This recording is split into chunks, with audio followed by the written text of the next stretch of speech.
Take one. What I've got here is the instrument cluster to a 1999 Honda Accord 4-cylinder with an automatic transmission. And my D4 light is burned out. And there's not a lot of information available on how to get to the light bulb, and that's what I think I figured out how to do here. So I'm going to take this plastic cover off, and you just have to remove the plastic clips around the perimeter, and that gets you to the circuit board. And there's a couple of things holding this circuit board on. There's this white plastic clip in the center, which you have to push down on to disengage, and there are these little metal tabs that are part of the gauge that are bent over the circuit board. And what they do is they clamp the circuit board to the back of the gauge. And they're actually holding a plug put together.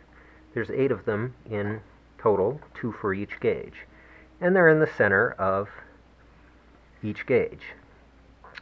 So, getting all those tabs bent out of the way, and pressing down on this white clip, you can pull the circuit board off.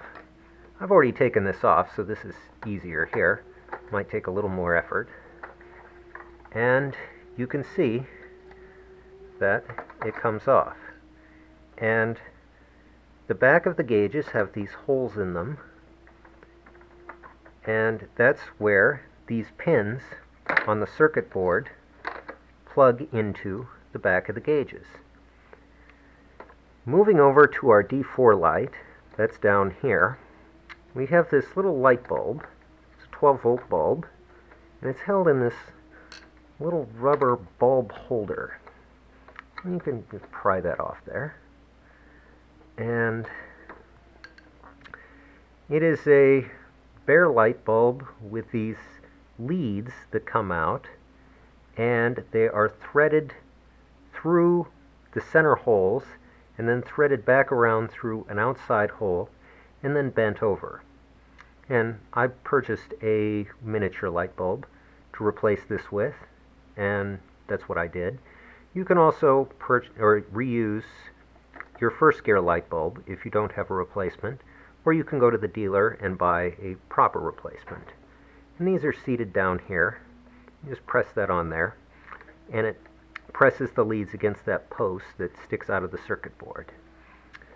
Now to put this back together, you flip it over and realign the places where those tabs you bent out of the way are, and make sure they all go back into their respective holes. And you want to make sure that the gauges are tight to the circuit board to keep those gauges plugged into the circuit board.